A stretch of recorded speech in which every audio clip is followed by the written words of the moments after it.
Hi, my name is Samar Hijazi. I'm a visual artist. I work with textiles right now, mainly textiles, and light and shadow. I also make prints from the textile pieces using various techniques. My creative process is very much part of the concept, mainly because I will generally find a topic or an issue or a socially constructed ideology that makes me feel uncomfortable that I need to work through. And then it's through the process that I work through these issues or questions or what have you. So my my process. So now I'm working with threads and embroidery and textiles and light and shadow a lot. So it would be through that process that I answer the questions that I'm posing by pulling threads, by deconstructing the material, or by using a technique that can put me in a space mentally or spiritually sometimes that help me hash out the questions.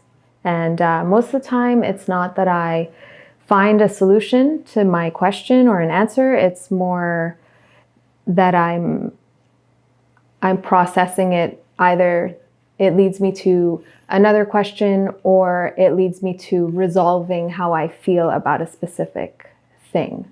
So if it has to do with the way I identify myself or the way I consider, boundaries or boundaried spaces or physical spaces, or how I relate to just the living experience, I will sort that out through the process. So for the pieces from the Transgressed Boundary series, the motifs themselves are inspired by traditional Palestinian embroidery. So I'll take the motif and I will sew them together without the use of fabric. And then I shed light on it, and then so that way the piece appears to be bigger or smaller, and your perspective of it, or the viewer's perspective of it, is always changing and never the same for anybody. So one of the metaphors that I use in those works is the idea that, how is it that we're taught that people can't exist without a land, or an identity or a culture can't exist without a land? And yet we still do, right? As Palestinians, for example. And there are many others, but for this case, as Palestinians.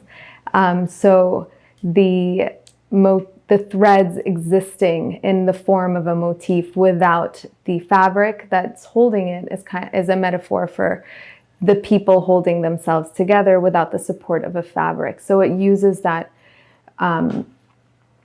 the assumption that things have to work a certain way when in reality they don't have to, and they don't. And so you can it sort of opens the doors to how we define, or how we're taught to define, certain notions.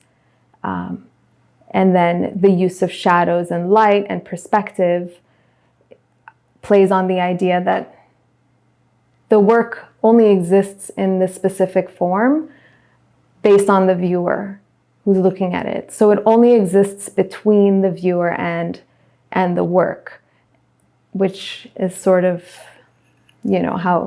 how you can define anything is really by perspective and by relationship.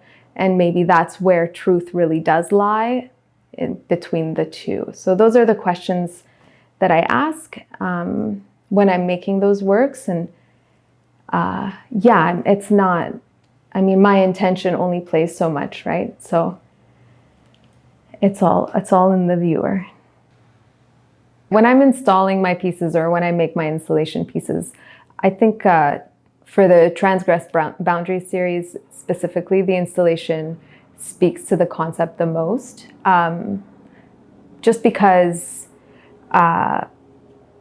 the physical movement of the viewer has creates a reaction in the piece itself. So as they move, the piece moves. As other people move, the piece moves.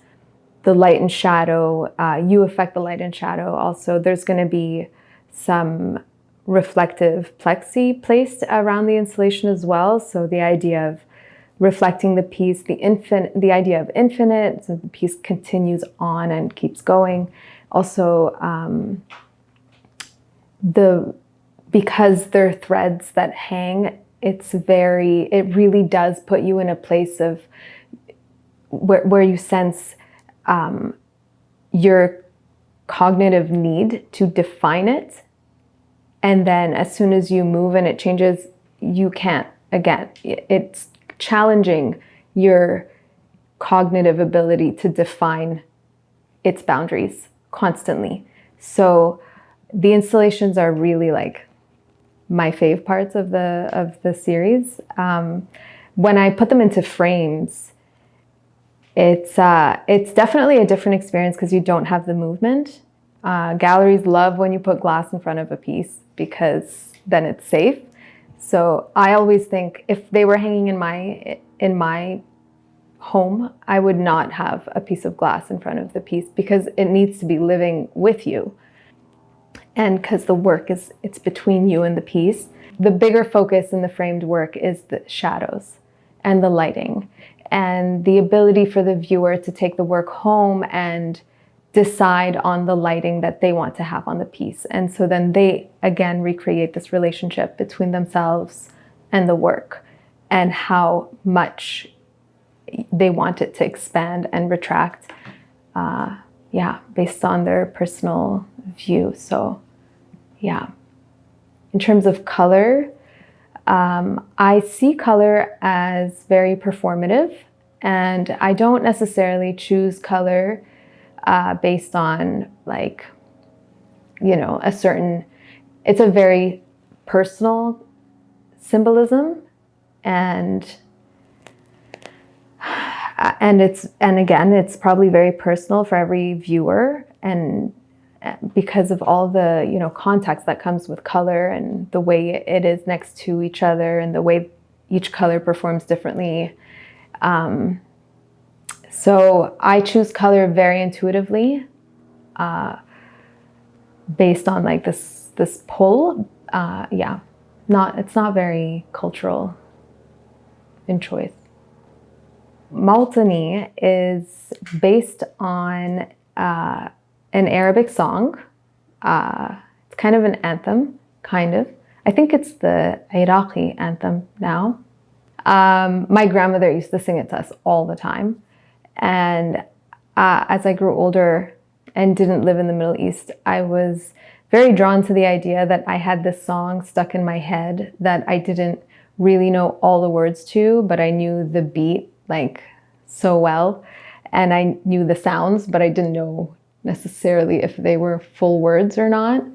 And it kind of helped me think about all these narratives that we internalize and how they repeat in our minds. And this one's in the form of a song, but there are other narratives that we embody and that we've internalized that are, not necessarily good or bad or, so it just made me think of that. So I started writing out the song in my bad Arabic. And then I remembered how I speak Arabic, but when I speak Arabic to my cousins or friends or family back home, I use, the English letters and numbers and symbols to make the sounds that are missing in the English language, so that I can still use the keyboard, basically. So this whole other language, dialect, way of communicating came about, just so that we can keep speaking in Arabic, but in an alphabet that we're familiar with. So I thought that was such a good way to question how, people are we're always trying to, or even as a symbol of resistance. Yeah, or just the power of that, living in diaspora and all of that. So I thought, okay, let me write this song in this English Arabic. And then again, I thought, oh, what if I sew this song without the fabric? Again, using the metaphor of, you don't think that it's gonna hold itself, but it does. And so it becomes this like floating pile of threads that exist, even though you don't think it should exist. And I like using the English Arabic thing because of the familiarity of the English language and the Latin alphabet. You approach it thinking, oh, I can read this. I know these letters. And then you can't read it because if you don't know how to read it, you don't know how to read it. So it's that space of this balancing act between familiar and unfamiliar that I think a lot of people in diaspora feel that way, or immigrants, or, they feel like whenever you're in a new place, it's familiar, but it's not. It's like, yes, but it's not. So I like creating that uncomfortable feeling with the viewer, and then they, again, can decide. I started printmaking in December. It's pretty intensive. It was November, December in Mexico. And I started making prints of the textile pieces. And again, like I'm just playing with the illusion of what is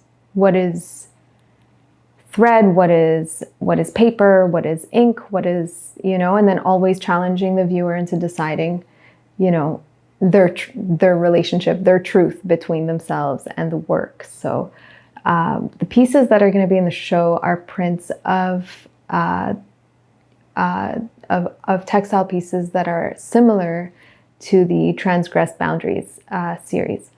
And what I found most interesting in that repeated process, which is also very similar to like embroidery, that repetition, choreography, is that it's never the same.